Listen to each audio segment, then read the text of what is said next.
ଏବେ ପାଣିପାଗ ବିଭାଗରୁ ଲଘୁଚାପ ନେଇ ଆସିଛି ପୁଣି ବଡ଼ ସୂଚନା। ଲଘୁଚାପ ପ୍ରଭାବରେ ରାଜ୍ୟରେ ଜାରି ରହିଛି ଭୀଷଣ ବର୍ଷା। ଉତ୍ତର ଓଡ଼ିଶାର ପ୍ରାୟ ଅଞ୍ଚଳରେ ଭାରିରୁ ଅତି ଭାରି ବର୍ଷା ଦେଖିବା ପାଇଁ ମିଳିଛି ଏବଂ ପାଣିପାଗ ବିଭାଗରୁ ଆସିଛି ଆଉ ଏକ ବଡ଼ ସୂଚନା। ବଙ୍ଗୋପସାଗରରେ ପୁଣି ନୂଆ ଲଘୁଚାପ ସୃଷ୍ଟି ହେବା ନେଇ ସୂଚନା ଜାରି ହୋଇଛି।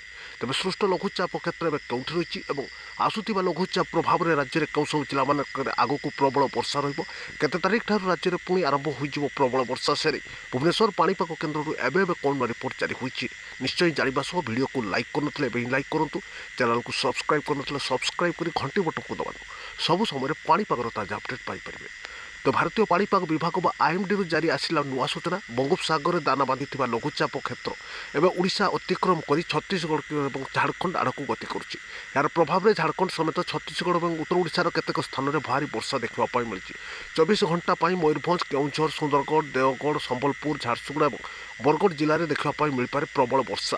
7ରୁ 11 ସେଣ୍ଟିମିଟର ମଧ୍ୟରେ ବର୍ଷା ନେଇ ପାଣିପାଗ କେନ୍ଦ୍ରରୁ ସୂଚନା ରହିଛି ଏବଂ ବିଜୁଳି ଘଡ଼ଘଡ଼ି ସାଙ୍ଗକୁ ବଜ୍ରପାତ ନେଇ ବାଲେଶ୍ୱର, ଭଦ୍ରକ, ଢେଙ୍କାନାଳ, ଅନୁଗୁଳ, ନୟାଗଡ଼, ଗଞ୍ଜାମ, ଗଜପତି, ଖୋର୍ଦ୍ଧା, ପୁରୀ, ଜଗତସିଂହପୁର, କେନ୍ଦ୍ରାପଡ଼ା, କଟକ, ଯାଜପୁର, ବାଲେଶ୍ୱର ଏବଂ ଭଦ୍ରକ ଜିଲ୍ଲା ପାଇଁ ପାଣିପାଗ ବିଭାଗରୁ ୟେଲୋ ୱାର୍ଣ୍ଣିଂ ଦିଆଯାଇଛି। ଏ ସମସ୍ତ ଜିଲ୍ଲାମାନଙ୍କରେ ବିଜୁଳି ଘଡ଼ଘଡ଼ି ସାଙ୍ଗକୁ ବଜ୍ରପାତର ସମ୍ଭାବନା ରହିଛି ଏବଂ କେତେକ ସ୍ଥାନରେ ଘୂର୍ଣ୍ଣିଝଡ଼ ସହ ପବନର ବେଗ ଘଣ୍ଟା ପ୍ରତି 30ରୁ 40 କିଲୋମିଟର ରହିବାରେ ପାଣିପାଗ କେନ୍ଦ୍ର ସୂଚନା ରଖିଛି।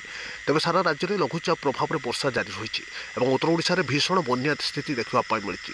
ଝାଡ଼ଖଣ୍ଡରେ ପ୍ରବଳ ବର୍ଷା ଯୋଗୁଁ ବିପଦ ସଂକେତ ଉପରେ ସୁବର୍ଣ୍ଣରେଖାରେ ପ୍ରବାହିତ ହେଉଛି ବନ୍ୟା ଜଳ। ଉପରମୁଣ୍ଡରେ ବର୍ଷା କାରଣରୁ ତଳିଆ ଅଞ୍ଚଳରେ ଜଳବନ୍ଦୀ ସମସ୍ୟା ଦେଖିବା ପାଇଁ ମିଳିଛି। ବନ୍ୟା ସ୍ଥିତି ଉପୁଜିବା ନେଇ ସୂଚନା ରଖିଛି ବିଭାଗ। ଏପଟେ ରାଜ୍ୟକୁ ଆସୁଛି ଆଉ ଏକ ଲଘୁଚାପ। ଗୋଟିଏ ଲଘୁଚାପ ନ ସରଣ ପୁଣି ଆଉ ଏକ ଲଘୁଚାପ ଆସିବା ନେଇ ପୂର୍ବାନୁମାନ କରିଛି ପାଣିପାଗ କେନ୍ଦ୍ର। ତେବେ ଆସନ୍ତା 14 ତାରିଖ ବେଳକୁ ପୁଣି ଥରେ ସମାନ ଅଞ୍ଚଳରେ ଆଉ ଏକ ଲଘୁଚାପ କ୍ଷେତ୍ର ସୃଷ୍ଟି ହେବ ଏବଂ ପରବର୍ତ୍ତୀ 24 ଘଣ୍ଟା ମଧ୍ୟରେ ଏହା ଲଘୁଚାପରେ ପରିଣତ ହୋଇ ଓଡ଼ିଶା ଉପକୂଳକୁ ମୁହାଁଇବ। ଓଡ଼ିଶା ପଶ୍ଚିମବଙ୍ଗ ସଂଲଗ୍ନ ଅଞ୍ଚଳରେ ସ୍ଥଳଭାଗ ଛୁଇଁବାର ସମ୍ଭାବନା ରହିଛି, ଯାହାର ପ୍ରଭାବରେ ପୁଣି ଥରେ ଉପକୂଳ ଓଡ଼ିଶା ସମେତ ଉତ୍ତର ଓଡ଼ିଶାରେ ଭାରି ବର୍ଷା ହେବ। ଯାହାର ପ୍ରଭାବ ପରବର୍ତ୍ତୀ 3 ଦିନ ପର୍ଯ୍ୟନ୍ତ ଜାରି ରହିବା ନେଇ ସୂଚନା ରଖିଛି ବିଭାଗ।